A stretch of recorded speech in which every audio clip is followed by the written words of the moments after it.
안녕하세요. 뻔뻔한 세무사입니다. 세무는 어렵다고 생각하시는 분들이 많은데요.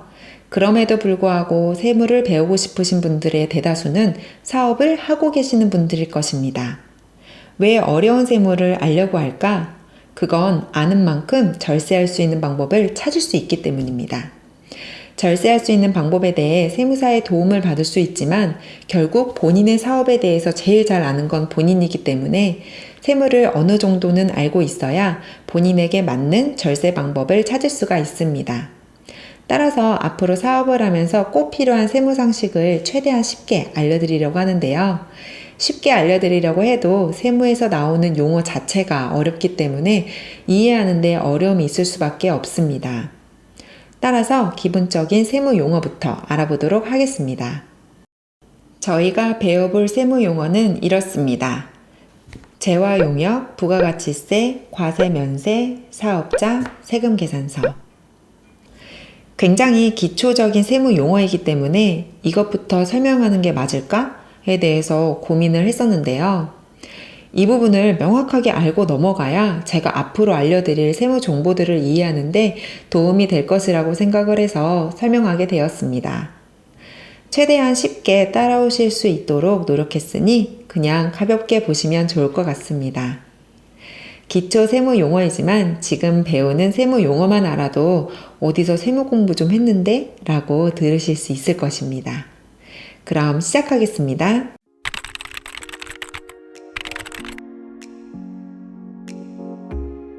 제일 먼저 알아볼 용어는 재화와 용역입니다.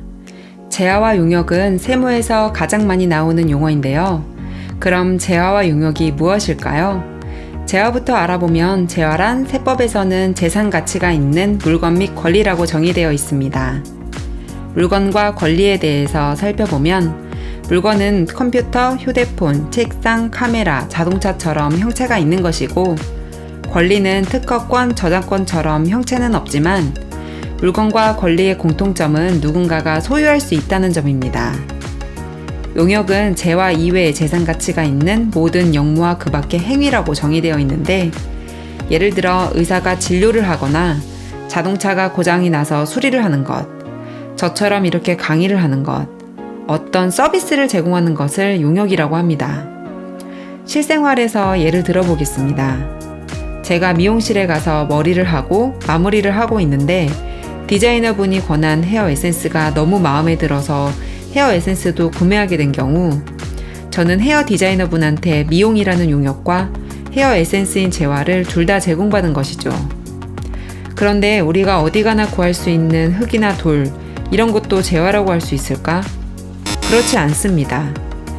부가가치세법상 정의를 다시 살펴보면 재산 가치가 있는 이라는 말이 재화와 용역의 정의에 둘 다 있는데 이는 돈을 주고 살 만한 것이어야 한다는 것입니다. 따라서 길가에서 흔히 볼 수 있는 흙은 돈을 주고 사는 사람이 없기 때문에 재화라고 하지 않지만 흙에 가치를 부여해서 파는 건축용 흙 또는 비료의 경우에는 돈을 주고 거래할 수 있는 재화라고 할 수 있습니다. 재화와 용역에 대해 어느 정도 감이 오셨나요? 감만 잡아도 앞으로 이해하는 데는 무리가 없을 것입니다. 두 번째로 알아볼 용어는 부가가치세입니다. 부가가치세는 재화와 용역을 거래하는 과정에서 얻어지는 부가가치에 대하여 과세하는 세금입니다. 앞서 배운 재화, 용역만 들리시나요? 저도 그런데요. 그냥 쉽게 재화와 용역을 거래할 때 붙는 세금이라고 생각하시면 될 것 같습니다. 세율은 10%이고 부가가치세는 좀 길기 때문에 보통 줄여서 부가세 혹은 VAT라고 많이 부릅니다. 저도 앞으로는 부가세라고 줄여서 말씀드리도록 하겠습니다. 부가세를 관점에 따라 매출세액과 매입세액으로 나눌 수 있는데요. 매출세액은 사업자가 소비자에게 재화를 팔거나 용역을 제공하게 되면 그에 대한 대가를 받는데 이때 물건 가격의 10% 부가세를 더 받아야 합니다. 팔 때 더 받는 부가세를 매출세액이라고 합니다. 좀 더 쉽게 그림으로 보겠습니다. 빵집 사장님이 빵을 10,000원에 팔고자 합니다. 빵은 재화이기 때문에 재화를 거래할 때 부가세를 받아야 하겠죠? 따라서 10%를 추가로 더 붙여서 11,000원에 소비자에게 팝니다. 그럼 소비자에게 받은 부가세 1,000원은 내가 갚는 걸까요? 아닙니다. 소비자에게 받은 부가세는 가지고 있다가 나중에 세무서에 납부해야 합니다. 매입세액은 반대로 사업자가 사업과 관련한 재화와 용역을 구매할 때 물건 가격의 10% 부가세를 추가로 내야 합니다. 매입할 때 더 내는 부가세를 매입세액이라고 합니다. 아까 빵집 사장님이 빵을 만드는 데 필요한 설탕과 조리도구를 구입하려고 합니다. 설탕과 조리도구도 재화이므로 빵집 사장님은 부가세를 포함한 금액 1,100원을 판매자에게 지급합니다. 그럼 판매자에게 지급한 10% 부가세 100원은 주면 끝나는 걸까요? 답은 아시겠죠? 아닙니다. 물건을 구매할 때 공급자에게 지급한 매입세액 100원은 나중에 세무서에서 돌려받을 수 있습니다. 그럼 또 이런 생각을 하실 수 있을 텐데요. 나도 편의점 가서 물건 사면 10% 부가세를 더 내는데 매입세액 돌려받을 수 있는 건가? 아닙니다. 매입세액을 공제받으려면 기본적으로 사업자여야 합니다. 사업자에 대해서는 뒤에서 좀 더 자세히 알아보도록 하겠습니다. 다음으로 알아볼 용어는 과세와 면세입니다. 바로 전에 재화와 용역을 거래할 때 부가세가 붙는다고 설명드렸는데 모든 재화와 용역을 거래할 때 부가세가 붙는 것일까? 그건 아닙니다. 붙는 것이 있고 안 붙는 것이 있습니다. 그걸 세법에서는 과세와 면세라고 부릅니다. 그럼 과세되는 재화와 용역은 무엇이 있고 면세되는 재화와 용역은 무엇이 있을까요? 먼저 면세되는 재화와 용역을 살펴보면 가공되지 아니한 식료품이 있는데 세법에서는 가공되지 아니한 식료품을 본래의 성질이 변하지 아니하는 정도의 1차 가공을 거쳐 식용으로 제공하는 것으로 규정하고 있는데 예를 들면 흰우유, 꿀, 밀가루가 있습니다. 우유의 종류가 여러 가지가 있는데 그럼 흰우유 외에 딸기우유, 초코우유도 면세일까? 아닙니다. 흰우유가 1차 가공을 거쳤다면 딸기, 초코우유를 만들기 위해서는 흰우유의 추가 가공이 필요하기 때문에 딸기와 초코우유는 과세로 분류하게 됩니다. 다음으로 농축임 수산물이 면세인데요. 대표적인 것으로 쌀, 삼겹살, 생선, 꽃이 있는데 자연에서 얻을 수 있는 것이라고 보면 되겠습니다. 세 번째로 의료보건용역입니다.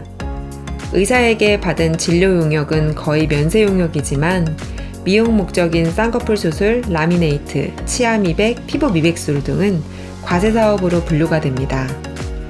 교육용역도 면세인데요. 교육청의 허가 또는 인가를 받은 학원, 교습소에서 제공받은 교육용역은 면세이지만 교육청의 허가가 필요 없는 요가, 필라테스는 과세용역에 해당합니다.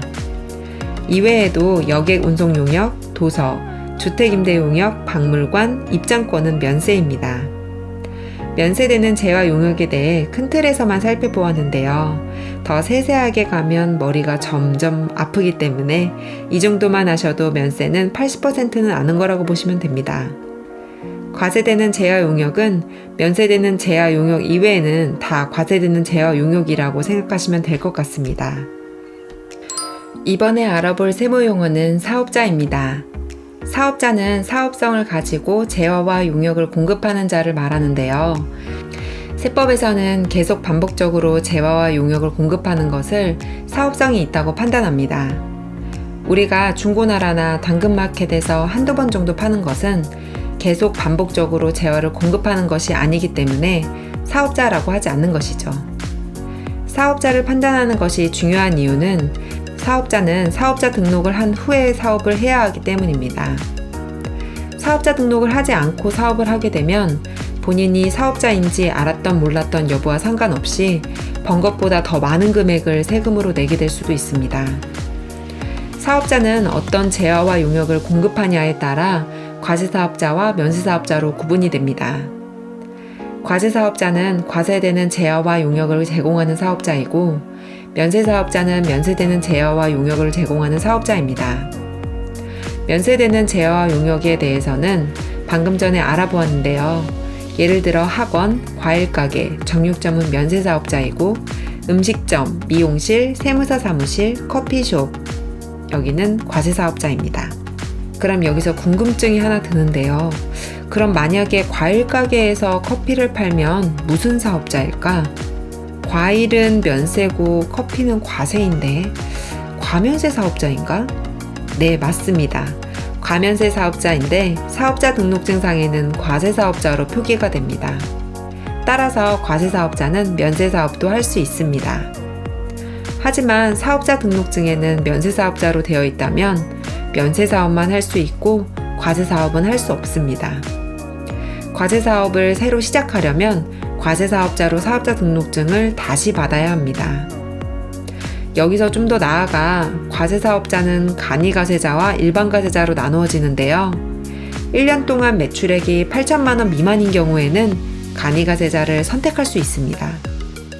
간이가세자를 선택하는 제일 큰 이유는 부가세를 일반과세자보다 훨씬 적게 내기 때문입니다. 하지만 1년간 매출액이 8천만 원이라고 해서 모든 업종이 간이가세자를 선택할 수 있는 건 아니지만 간이가세자는 매출 8천만 원 이하의 사업자이구나 라는 정도만 알고 가시면 되겠습니다. 마지막으로 알아볼 용어는 세금계산서입니다. 세금계산서는 세무의 꽃이라고 할 만큼 세무에 있어서 빼놓고 말할 수 없을 정도로 중요한데요.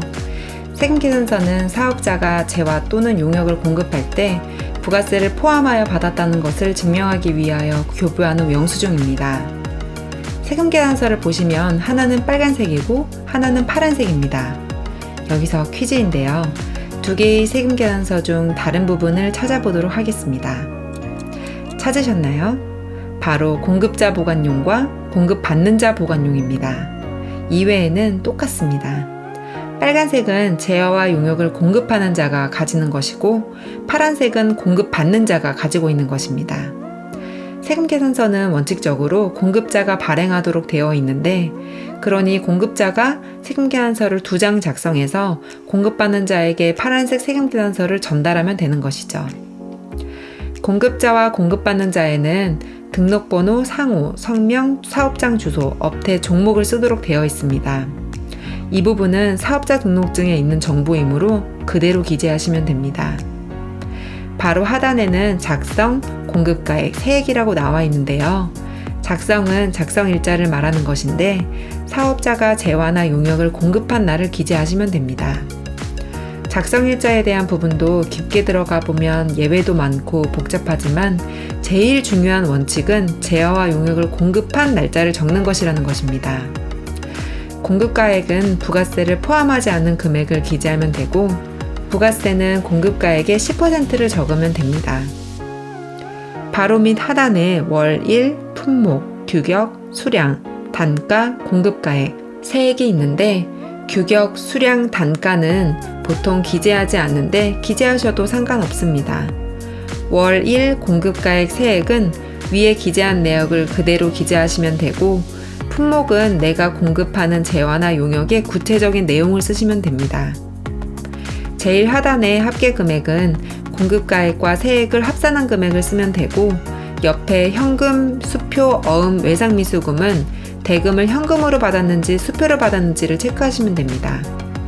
영수, 청구는 돈을 받았으면 영수, 돈을 받지 못했으면 청구로 체크하시면 됩니다. 지금까지 기초 세무 용어를 알아보았는데요. 제일 많이 쓰면서도 중요한 세무 용어이므로 앞으로 세무를 이해하는 데 있어 도움이 많이 되시길 바랍니다. 그럼 다음에 더 유용한 컨텐츠로 찾아뵙도록 하겠습니다.